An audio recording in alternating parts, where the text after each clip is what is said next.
Buenas tardes a los seguidores del canal y a los poquitos adherentes que tenemos por el momento, que son los que básicamente apoyan el mantenimiento del canal. Gracias a ellos vamos a ver un video relacionado con el diseño de una viga metálica armada, esbelta. Básicamente hay desarrollado un ejemplo, pero uno de los videos, uno de los amigos del canal me hizo observar que hay un sector que tiene deficiencias de sonido, entonces lo vuelvo a presentar completo, remozado, para que puedan tenerlo disponible. Gracias. Vamos a presentar entonces un ejemplo sencillo de diseño de una viga armada de acero según el reglamento CIRSOC 301-2005 que se basa en ISC LRFD para los colegas de otros países. Este ejemplo estaba subido al video Vigas Armadas parte G, pero tenía problemas de sonido y fue remozado. Definimos como conveniente una viga armada cuando, por la relación de luces y cargas, los perfiles comerciales laminados ya no nos permiten una solución adecuada del problema. ¿Sí? Entonces, en principio vamos a definir una viga armada cuando el campo de aplicación de los perfiles comerciales laminados nos permita resolverlo. El caso que veremos es una viga armada de 14 metros de luz entre apoyos, apoyada sobre columnas metálicas en ambos extremos, que podría representar el armado de un local comercial urbano, imagínense con un ancho de local de 14 metros, que requiera la ausencia de columnas internas para su funcionamiento. Entonces, eso es lo que vamos a presentar. En el esquema habría dos vigas transversales que apoyan a 5 metros de ambos extremos de apoyo, que colaboran para colocar vigas secundarias que no están dibujadas para armar el entrepiso. Y bueno, vamos a desarrollar básicamente dentro de la estructura completa el tema de la viga armada de 14 metros. Entonces, esquemáticamente tendríamos el ancho local luz libre 14 metros, la viga principal con esa luz, sobre la cual apoyan vigas transversales a 5 metros de cada apoyo. Antes, alguna idea o repaso muy breve de lo que es una viga armada, conceptos generales. No los voy a aburrir con esto, pero voy a tratar de ser lo más rápido posible. Las vigas armadas cuentan con una resistencia disponible después de que el alma ha pandeado y la mayor parte de la resistencia a flexión proviene de las alas. Los estados límites que hay que considerar son estado límite de fluencia del ala traccionada solo cuando ambas alas no son iguales, el ala traccionada es más chiquita que la comprimida. Cuando ambas alas son iguales, este estado límite no define. Estado límite de pandeo del ala comprimida y resistencia del diseño del corte. Con respecto al pandeo del ala comprimida tenemos pandeo local del ala, pandeo vertical del ala hacia el alma y pandeo lateral torsional. Con respecto a las cuestiones que tienen que ver con el pandeo vertical del ala hacia el alma, vamos a ver que hay prescripciones de esbelteces en los códigos que evitan este tipo de falla. Antes de continuar, les recuerdo que hay una campaña de adhesión al canal. Los invito a que sean miembros adherentes. No los voy a cansar hablándole lo mismo, simplemente abajo les dejo un link donde explico cómo es. Y seguimos. Gracias. Entonces, si el alma es excesivamente esbelta, cuando se flexiona por efecto de las cargas, las componentes de compresión C en el ala y las componentes de tracción superior y las componentes de tracción T en el ala inferior van a generar una resultante que tiende a abollar el alma y genera un efecto de falla como la que estamos visualizando en la foto. Efecto de apriete. Esto, entre otras cosas, genera que las tensiones ya no son con variación lineal, sino siguen esa variación no lineal que observamos en el dibujo de la derecha. Entonces, las tensiones en el lado comprimido ya no son proporcionales a la distancia al eje neutro, El reglamento da especificaciones para reducir la capacidad del ala comprimida en el diseño de flexión mediante un factor que en particular lo llama RPG para compensar este fenómeno físico que ocurre. Como a su vez para evitar la falla por abollamiento del alma por excesivas esbelteces, tenemos que en función de la calidad de la tensión de fluencia del acero, por ejemplo, para FI 240 megapascales, y A es la distancia entre rigidizadores y H es la altura del alma. Para diferentes relaciones de A sobre H menores que 1,5 o mayores, tenemos esbelteces límite 339 y 333, ¿sí? Por encima de las cuales relaciones de H, altura del alma, sobre TW, espesor de la misma, va a existir la tendencia a que se produzca la falla que ya vimos. Entonces comenzamos con el ejemplo que vamos a tratar. En la primera parte analizaremos la flexión y en la segunda parte, si tienen paciencia y llegan, corte. Entonces, la luz es de 14 metros, hay una carga uniforme, producto del peso propio de la viga, más una porción del entrepiso que está apoyando sobre ese y el cierre a su vez de carpintería, y dos cargas P últimas que apoyan a 5 metros que se aplican a 5 metros de los apoyos, que son derivadas de vigas secundarias que soportan las vigas de entrepiso. Este es el esquema general. El acero es FI 235 megapascales, hacemos el análisis de carga, las acciones nominales PD es 222 kN, PL es 90 kN, G sub D, que es la carga uniforme, 30 kN y GL 15 kN. Combinando las acciones con la combinación básica, porque es un ejemplo nada más, 1,2 de D más 1,6 de L, tenemos P último y Q último. P último igual a 410,4 y Q último 60 kN. P último son cargas concentradas a 5 metros de los apoyos y Q último es una carga uniforme. Con base a esto, a mano podemos obtener el momento requerido y el corte requerido. M último es 3.522 kN y B último 830,4 kN.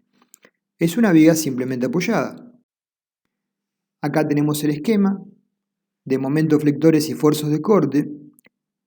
Marcamos que el máximo momento está en el centro de la luz, 3.522 kN, pero a su vez hay un momento flector que nos interesa, que es bajo la carga concentrada P última, 3.402 kN.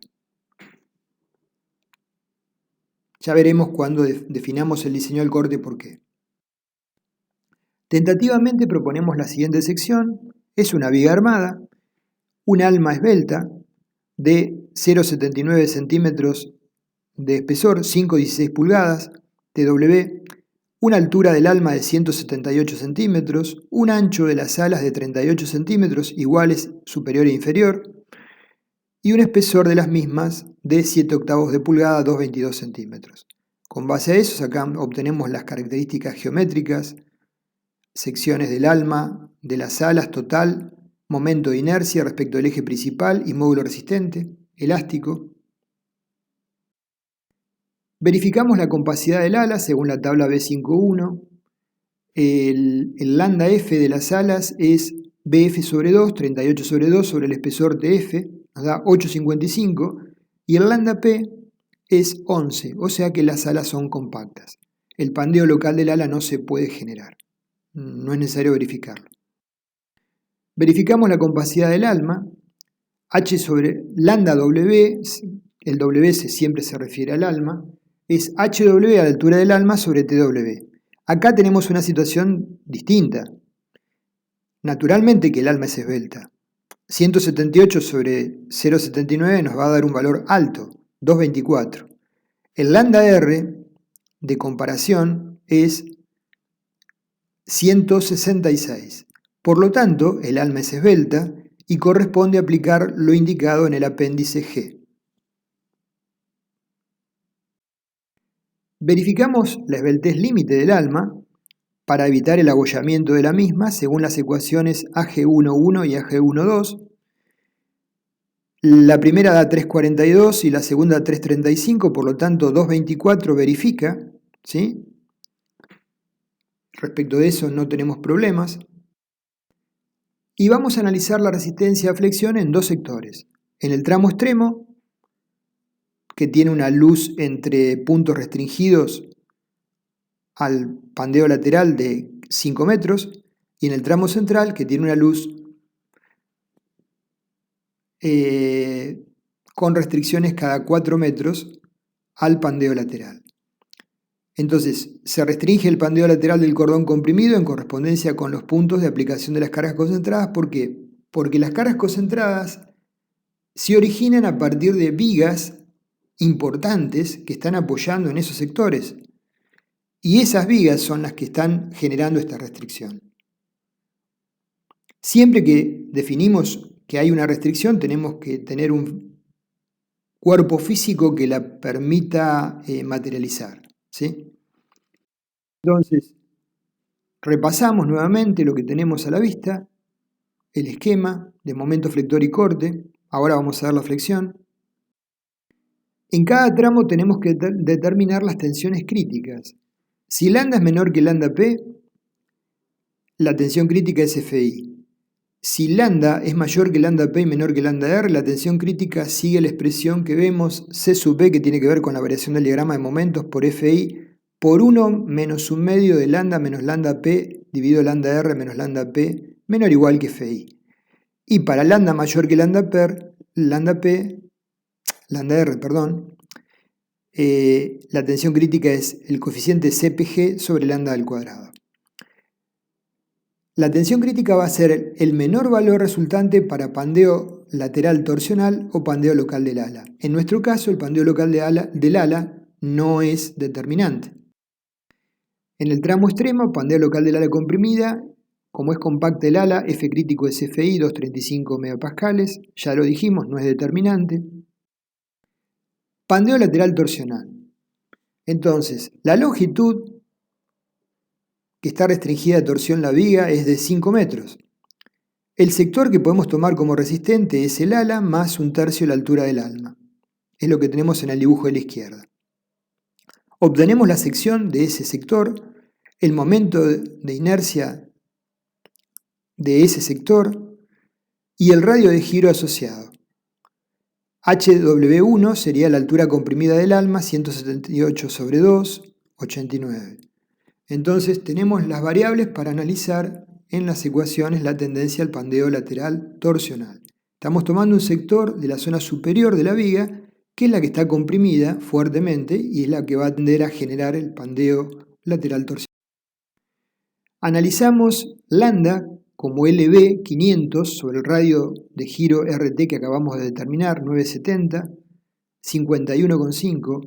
Lambda P nos da 51,40 y lambda R nos da 129,5. Estamos en la zona de pandeo lateral torsional inelástico y cabe aplicar la expresión AG25, ¿sí? Determinando previamente el coeficiente C sub P. Si uno quisiera ser muy conservador, puede asignar al valor de C sub P 1, ¿sí? Y evita calcularlo.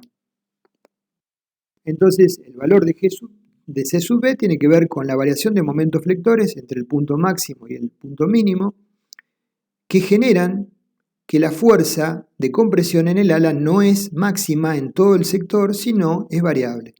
Y eso es un efecto favorable. Aplicado en la ecuación de C sub B, nos da 1,57. Estamos incrementando la capacidad resistente del elemento. Por tanto, la tensión crítica es un valor mayor que FI, lo cual no puede ser físicamente factible. Entonces nos quedamos con que la tensión crítica va a ser igual a FI, 235 megapascales para ambos componentes. Estamos evaluando entonces el paño extremo. En el paño extremo, el coeficiente R sub B de elementos híbridos es cuando el ala y el alma son de aceros diferentes, vale 1 porque son de aceros de igual calidad. AR es el cociente AW sobre AF, alma sobre ala, nos da menor que 10, verifica.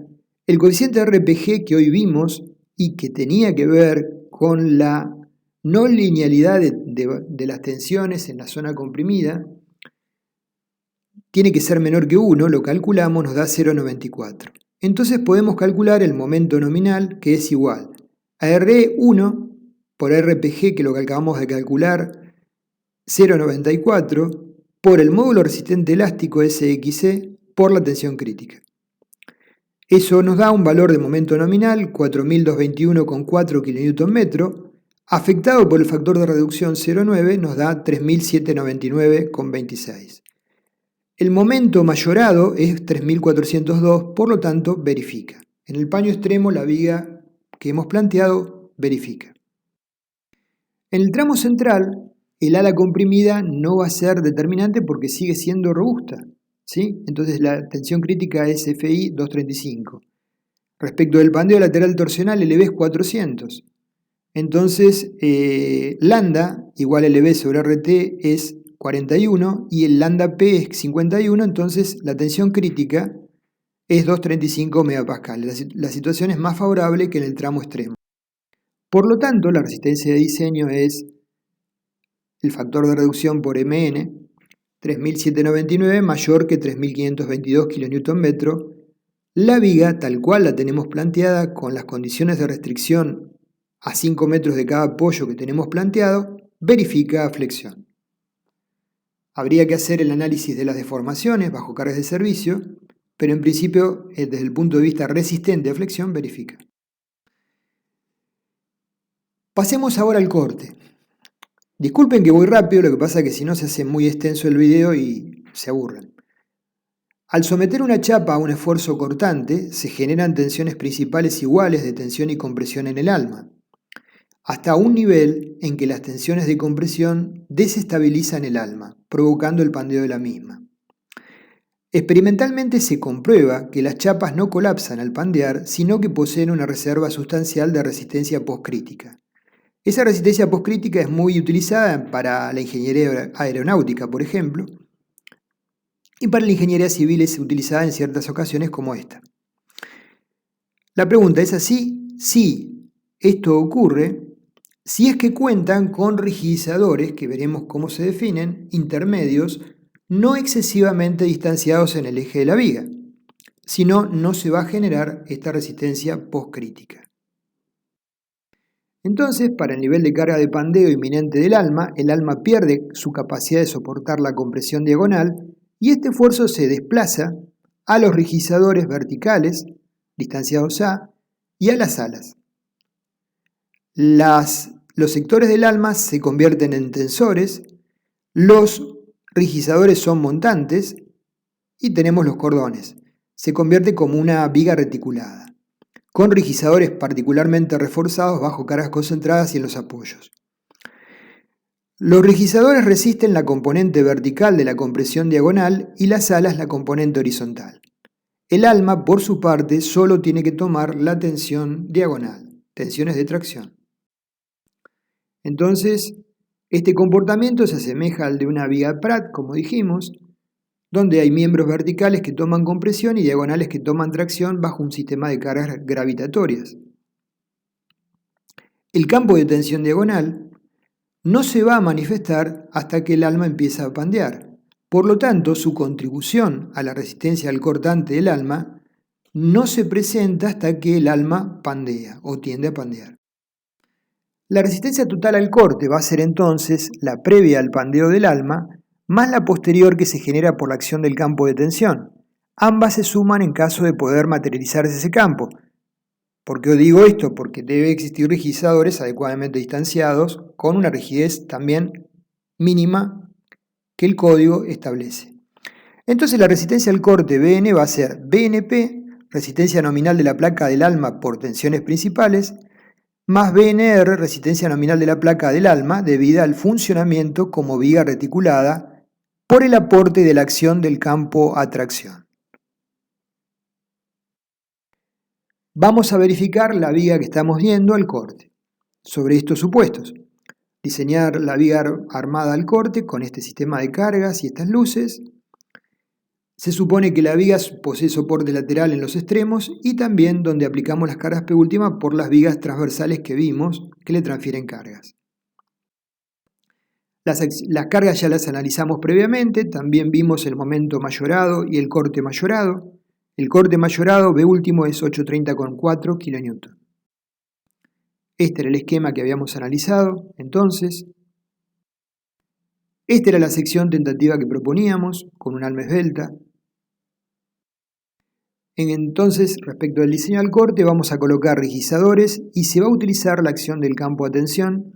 Recordar que no está permitida su aplicación para el primer panel, el panel extremo, no podemos aplicar este concepto, ¿sí? Debemos definirlo proponiendo entonces una distancia entre rigizadores distinta a la de los demás paños, menor naturalmente. Entonces, proponemos para el primer paño una distancia entre rigizadores de apoyo y primer rigizador de 1 metro. Verificamos la relación A, distancia entre rigizadores sobre H, altura del alma, 0,56 menor que 3, cumple con lo que requiere el reglamento y a su vez es menor que 2,60 sobre H sobre TW al cuadrado, H la altura del alma, TW el espesor, que es 1,34. Entonces, nunca A puede ser mayor que 3 veces H, pero a su vez el otro límite es más restrictivo.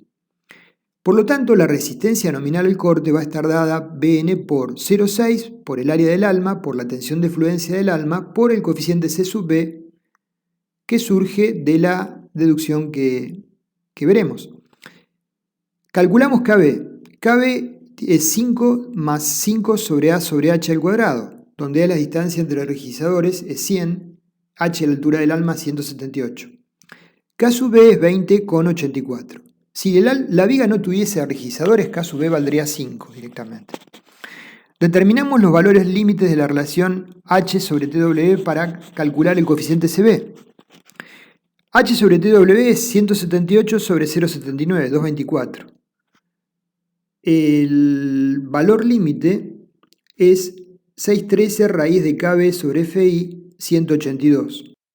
Por lo tanto, la expresión de CB, según el código a calcular, es una constante, 302.000 por KB, que acabamos de calcular, 2084, sobre la esbeltez del alma al cuadrado, H sobre TW al cuadrado, por la tensión de fluencia, dividido la tensión de fluencia del alma, 235 megapascales. Calculado CB 0,53, reemplazamos en la resistencia nominal 1062 kN y podemos aplicar el coeficiente de reducción y obtener la resistencia disponible BD. BD Φ por Bn es 955,8 kN. B último es 830,4, verifica. O sea que la distancia entre el rigizador de apoyo y el primer rigizador del panel es de 1 metro. Y con esa distancia verifica el corte de la viga. Con respecto a los demás, acá no aplicamos la acción de campo de atracción. Con respecto a los demás sí podemos aplicarla y lo vamos a hacer. Entonces proponemos una distancia para los restantes rigizadores de 2 metros. Verificamos el corte determinante a la altura del panel. B es 830,4 menos 60 por 1, 770,4 kN. Verificamos la relación A sobre H, 200 sobre 178, 1,12, menor que 3 y menor que 1,34. Es factible. Calculamos K sub B nuevamente. Lo único que cambia ahora es que A es 200, K sub B es 8,96. Calculamos C sub B con el nuevo valor de K sub B, 0,23. Y aplicamos la ecuación correspondiente a la acción de campo de atracción. Esta ecuación consta de un término 0,6 por AW por FI por CB, que es el que tenía la viga sin la acción de campo de atracción, más un segundo término, 1 menos CB dividido 1,15 por raíz de 1 más A sobre H al cuadrado, que es la componente de incremento de resistencia que le da la acción del campo de atracción. Esta, la expresión AG32, es la que contempla ambos fenómenos. Reemplazamos, Bn me da 1345,4 kN, la resistencia de diseño es Φ por Bn, 1210,9, mayor que 770. Por lo tanto, distanciar los registradores fuera del primero en 2 metros es correcto. Entonces nos queda de esta forma. En el apoyo tenemos un registrador de apoyo llamado R1. Bajo la carga concentrada de la viga secundaria que apea tenemos otro registrador R1. Y a 1 metro del apoyo tenemos el primer registrador. El paño 1 lo analizamos sin la acción del campo de atracción. Y luego tenemos un segundo registrador R2 a 2 metros de distancia. Los R2 tienen requisitos menos exigentes que los R1. Los R1 soportan cargas concentradas y los R2 solo tienen el requisito de ser lo suficientemente rígidos como para hacer apoyo de la placa.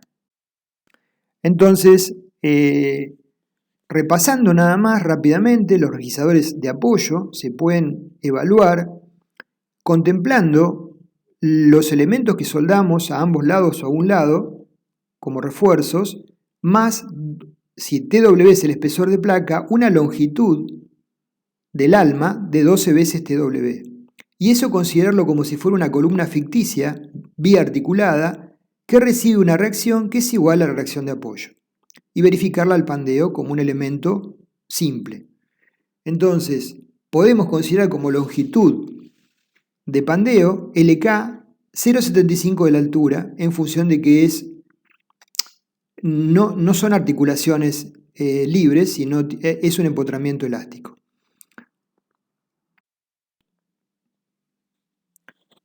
Con respecto al diseño de los registradores, que es lo último que nos queda por ver, tenemos que diseñar los registradores bajo cargas concentradas en apoyo R1 y donde apean las vigas que transmiten una reacción P, que son los más exigidos, y los R2, que son los necesarios para generar el campo de tracción diagonal.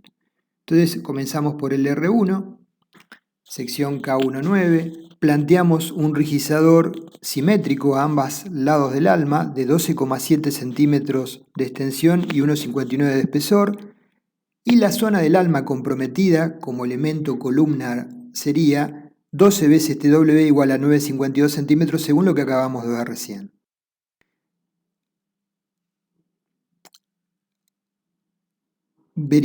Calculamos la sección del registrador de la columna ficticia, AST, el momento de inercia y el radio de giro RS, que es 690 centímetros.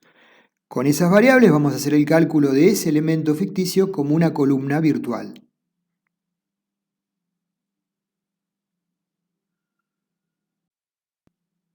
Recordando la reacción de apoyo que debe tomar, 830,4 kN. Lo calculamos como una columna simple, lambda C 0,21, estamos en la zona de pandeo inelástico porque es menor que 1,5. La expresión de la tensión crítica de pandeo es por lo tanto 0,658 elevado a la lambda C cuadrado por FI, 230,7 megapascales, perdón. La resistencia nominal a la compresión PN es F crítico por AST, de esa columna ficticia, 1151,4 kN, y la resistencia disponible de diseño es Φ 0,85 por Pn. Nos da 978,7 kN, que es mayor que BU 830,4. Por lo tanto, el registrador que hemos propuesto en los apoyos verifica. Bajo la carga concentrada de la viga de apeo, vamos a usar el mismo, porque la carga es menos severa que esta. No vale la pena modificarlo. Nos queda por ver el registrador R2. Para el registrador R2, que es para generar la acción del campo de tracción, la exigencia es menor. Entonces proponemos una chapa a un solo lado del alma con dimensiones que vamos a determinar. Acá están ya dibujadas las dimensiones finales, pero va a tener una cierta longitud y un cierto espesor.